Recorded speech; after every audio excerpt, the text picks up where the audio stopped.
Hollywood legends come and go, but few have carved a legacy as enigmatic as Clint Eastwood. Behind the steely gaze and growling one-liners lies a man shrouded in mystery, even to those who followed his career for decades. What you're about to discover are the hidden chapters of Eastwood's life that the mainstream media has either forgotten or deliberately kept quiet. These are the revelations that separate casual viewers from true Eastwood aficionados. Clint Eastwood nearly didn't make it past childhood. At just 6 years old, young Clint was swimming in Monterey Bay when a freak accident occurred. The makeshift raft he was playing on broke apart, dragging him under the current. For almost 2 full minutes, Eastwood was submerged, fighting for his life before a nearby fisherman spotted the commotion and pulled him from the water. The incident left such a mark that Eastwood rarely discusses it in interviews, but those close to him reveal it shaped his perspective on mortality from an early age. This brush with death gave him the emotional detachment we see in his performances, a characteristic that would later define his on-screen presence. The fisherman who saved him reportedly lost touch with the Eastwood family until decades later,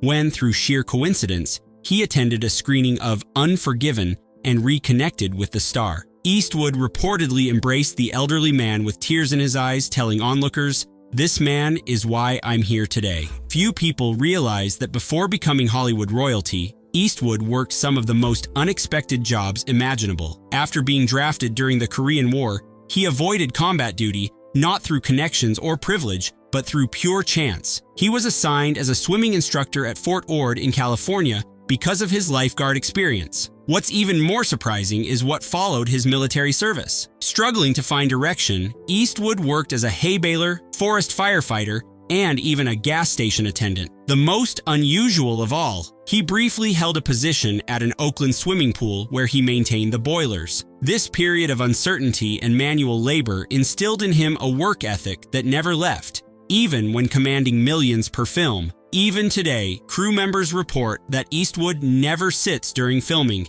standing for 12-hour days well into his 90s. During the filming of Gran, Torino, production assistants secretly placed a specialized chair on set for the then 78-year-old director, only to find it unused day after day. When questioned about his stamina, Eastwood shrugged it off with characteristic understatement. Standing keeps the mind sharp. The iconic squint that became Eastwood's trademark wasn't originally an acting choice, but a practical necessity. While filming A Fistful of Dollars in Spain, the blinding desert sun forced Eastwood to narrow his eyes constantly. Director Sergio Leone noticed how this simple physical adjustment transformed Eastwood's entire demeanor, making him appear more menacing and calculated. What's rarely mentioned is that Eastwood initially hated the role that made him famous. He took the part in Leone's Western only after being rejected for several American television roles, and viewed the project as nothing more than a free trip to Europe. The salary was so modest that Eastwood had to wear his own jeans and bring personal items for his costume. The poncho that became synonymous with the character, it was found in a local Spanish shop and purchased for next to nothing when the wardrobe department ran out of options. Leone initially complained about the poncho's appearance, believing it too threadbare for the character. Eastwood insisted on wearing it, arguing that a gunslinger constantly on the move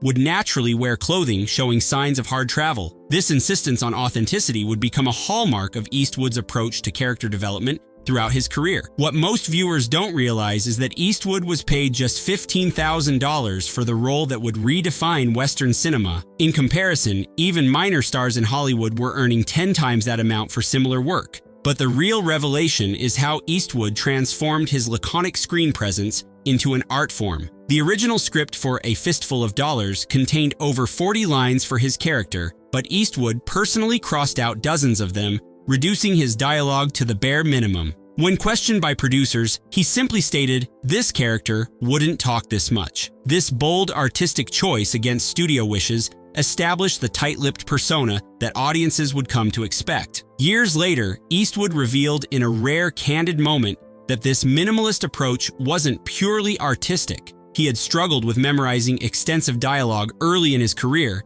and discovered that saying less often had more impact than lengthy monologues. This pragmatic solution to a personal challenge inadvertently created one of cinema's most recognizable character types. Behind that tough exterior lies an accomplished musician and composer. Long before audiences knew him as Dirty Harry, Eastwood was a talented pianist with a particular passion for jazz. What's surprising is how deeply music figured into his early life. He seriously considered pursuing a music career before acting took hold. This hidden talent remained largely private until he began composing scores for his own films, including the haunting melodies for Mystic River and $1 Million Baby. During the filming of Honky Tonk Man, Eastwood performed all his characters' musical pieces himself, shocking the professional musicians on set with his proficiency. What very few know is that he's recorded multiple jazz albums that have never been released commercially, keeping them for personal enjoyment only. A session musician who worked with Eastwood on these private recordings claimed his piano technique rivaled many professional performers, noting that Eastwood could play complex jazz standards entirely by ear after hearing them just once. This musical sensitivity perhaps explains the exceptional use of music in his films,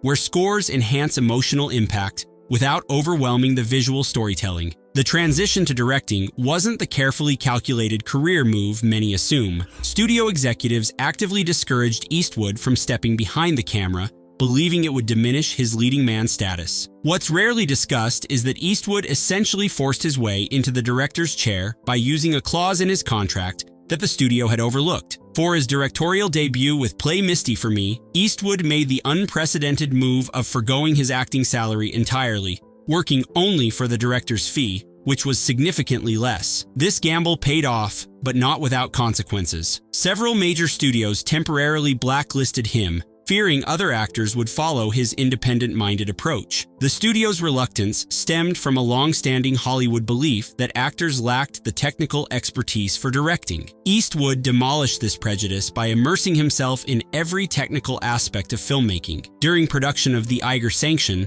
he stunned crew members by correctly diagnosing a technical problem with a camera lens that had baffled even experienced cinematographers. This meticulous attention to technical detail would become another hallmark of his directorial career. The truth about Eastwood's family life would shock even dedicated fans. While his official biography long listed 5 children from 2 marriages, the reality is much more complex. In 2018, the world discovered Eastwood actually fathered 8 children with 6 different women. Most surprising was the revelation of a daughter born in 1954 who had been given up for adoption. She lived her entire life unaware of her famous father until DNA testing in her 60s confirmed the connection. Eastwood himself didn't know about her existence for decades. Upon learning the truth, he quietly established a relationship with her away from media attention, incorporating her into family gatherings while maintaining her privacy. What makes this story particularly remarkable is how the daughter discovered her heritage. After years of friends commenting on her resemblance to the famous actor,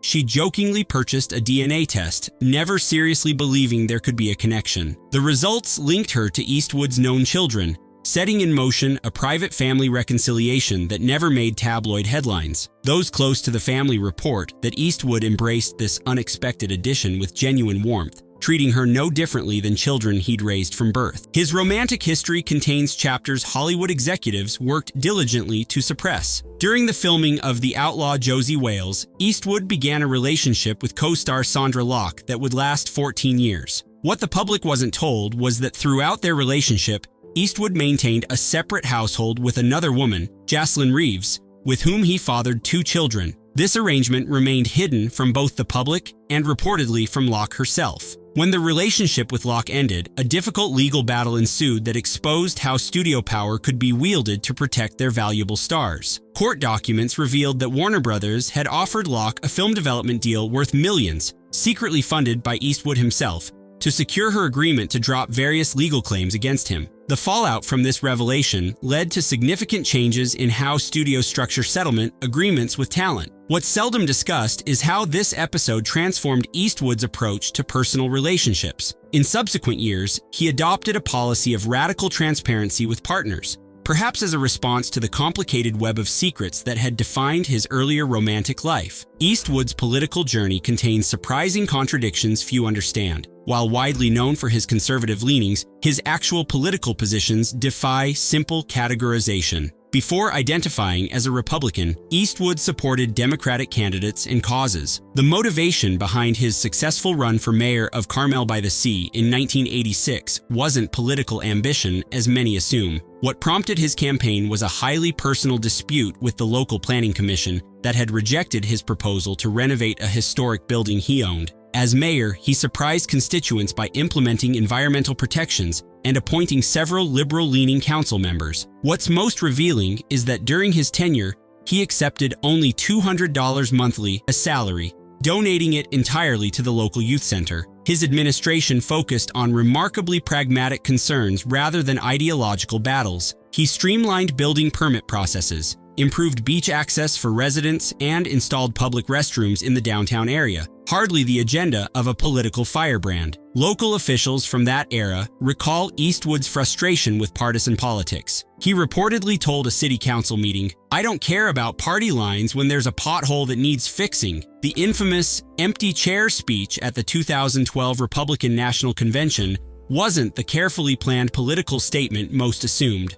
What few people know is that Eastwood's appearance was allotted only 5 minutes, but he improvised for nearly 12, leaving campaign officials in panic. The teleprompter operator was instructed to shut down mid-speech, forcing Eastwood to continue without prepared remarks. Republican officials had requested and approved a completely different speech than what Eastwood delivered. The decision to use the empty chair was made by Eastwood literally minutes before taking the stage when he spotted it backstage and had a sudden inspiration. Campaign staff later revealed they were horrified during the performance, believing it was damaging their candidate's chances. Eastwood himself later admitted he wasn't entirely pleased with how it played out, calling it silly in subsequent interviews. Behind the scenes, Eastwood's improvisation created genuine chaos. The campaign's communication director frantically tried to signal him to wrap up, even attempting to have the house lights dimmed before being overruled by senior officials who feared embarrassing the legendary actor. In the aftermath, Eastwood declined multiple high-profile interview requests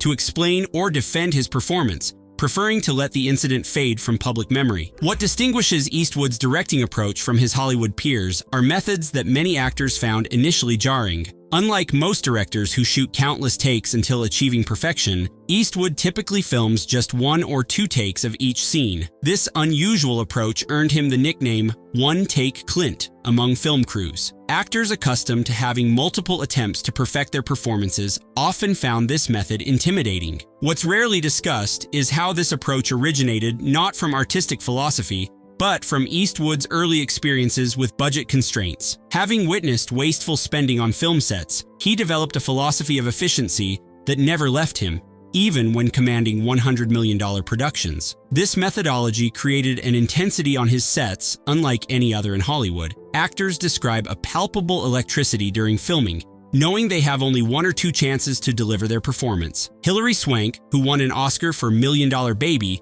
described preparing for scenes in Eastwood films with the same concentration an athlete brings to Olympic competition. This intensity translates directly to the screen, giving Eastwood-directed films their characteristic emotional authenticity. His infamous instruction to actors, "Let's try one and see what happens," has become legendary in Hollywood. This methodology extends to his unusual way of signaling the end of a scene.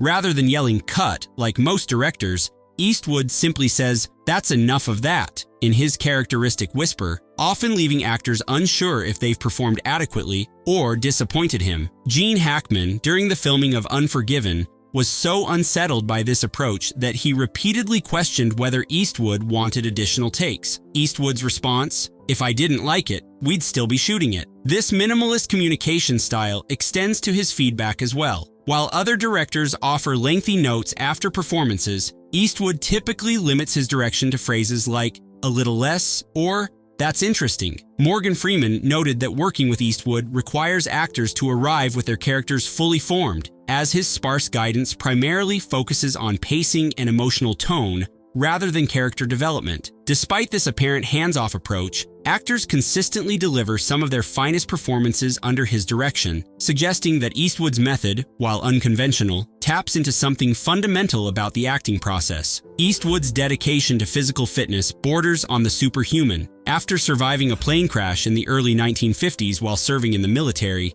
Eastwood developed a lifelong commitment to maintaining peak physical condition. The incident, which has been minimized in official biographies, was more serious than publicly acknowledged. Eastwood was a passenger in a Navy plane that ran out of fuel and was forced to ditch in the Pacific Ocean. He and the pilot swam over 3 miles through shark-infested waters to reach shore. This experience convinced him that physical preparation could mean the difference between life and death. What few know is that Eastwood suffered significant injuries during this ordeal, including a broken shoulder and severe lacerations. Military doctors predicted long-term mobility issues, but Eastwood defied these assessments through a self-designed rehabilitation program that became the foundation for his lifelong fitness regimen. The dedication to overcoming these injuries perhaps explains his later interest in stories of physical and psychological resilience, a theme that runs through many of his directorial projects. Even in his 90s, Eastwood maintains a fitness regimen that would challenge men half his age. What's particularly unusual about his approach is its consistency over 7 decades. Since his 30s, he has followed virtually the same exercise routine: weightlifting in the morning, cardiovascular training in the afternoon, and strict attention to diet. He hasn't altered this regimen despite changing fitness trends. Most surprisingly, Eastwood has never employed a personal trainer, preferring to research and develop his own fitness protocols. His diet remains equally disciplined. He hasn't consumed sugar in any form since 1970, a decision made after reading early research linking sugar consumption to accelerated aging. Close associates report that Eastwood's discipline extends to alcohol as well. While he enjoys an occasional glass of wine, he follows a self-imposed rule of never having more than 2 drinks in a single day. This moderation in all things might explain his extraordinary longevity in an industry notorious for excess. Production crews often remark that Eastwood frequently outlasts colleagues decades younger during physically demanding shooting days. Eastwood's philanthropic efforts remain concealed from public view. Unlike many celebrities who publicize their charitable work, Eastwood has donated millions to various causes while inserting strict confidentiality clauses into his contributions. The Eastwood family has established multiple foundations that operate without bearing their name. Perhaps most revealing of his character is his decades-long support of the California Division of Veterans Affairs. Since the 1970s, he has made annual contributions specifically directed toward mental health services for veterans, a cause stemming from his own military experience and his father's service in World War II. When offered naming rights to a new treatment facility in 2015, he declined, requesting the honor go to a deceased local veteran instead. This pattern extends to his environmental advocacy as well. Through anonymous holding companies, Eastwood has purchased thousands of acres of environmentally sensitive land in California, placing it in conservation easements that prevent development in perpetuity. Unlike many celebrity environmentalists, he avoids publicity for these efforts, believing the protection of the land itself matters more than recognition for preserving it. The arrangements for Eastwood's estate reveal a man still mysterious even in his final planning. Unlike most Hollywood figures who establish elaborate trusts to protect their wealth, Eastwood has created an unusual structure for his legacy. According to those familiar with the arrangements, Eastwood has stipulated that a significant portion of his estate, estimated at over $375 million, will establish a massive wildlife preserve in Central California. The land, already purchased through anonymous holding companies, spans over 6,000 acres of previously threatened habitat. The preserve will operate under a foundation that won't bear Eastwood's name, continuing his lifetime practice of privacy. More surprising is the revelation that his extensive personal archives, including correspondence, unproduced screenplays, and personal diaries, are designated for public release only 25 years after his passing. This time delay mechanism ensures that his full story will eventually be told, but only after those most intimately involved have themselves passed on. Estate planning experts describe this arrangement as extraordinarily unusual in an era when most celebrities carefully curate their legacies for immediate posthumous enhancement of their reputations. Eastwood's approach suggests he values historical accuracy over personal mythology. What truly separates casual fans from devoted Eastwood admirers is understanding the philosophical core that drives him. Throughout his career, Eastwood has operated from a personal credo he rarely articulates publicly: tomorrow is promised to no one. This outlook, stemming from his near-death experience as a child, explains his remarkable productivity even in advanced age. While contemporaries retired or significantly reduced their workload, Eastwood continued directing and starring in major productions into his 90s. This isn't the result of financial necessity or ego, but rather his genuine belief that creative expression is life's primary purpose. Those who've worked closely with him note that Eastwood appears most alive, most present, when engaged in the creative process. Between projects, he becomes noticeably restless, constantly reading scripts and historical accounts, seeking his next story to tell. This drive explains why retirement has never seriously tempted him despite his financial security. For Eastwood, filmmaking isn't merely a career, but a reason for being, the medium through which he makes sense of human experience. The most profound secret about Clint Eastwood isn't some hidden scandal or unrevealed project. It's that beneath the tough exterior and steely gaze lies a man driven by artistic expression and the pursuit of authentic storytelling. In an industry built on illusion, Eastwood's enduring legacy is his relentless commitment to stripping away pretense, both on screen and in life. As his remarkable journey continues, one thing remains certain: there will always be more to discover about the man behind the squint.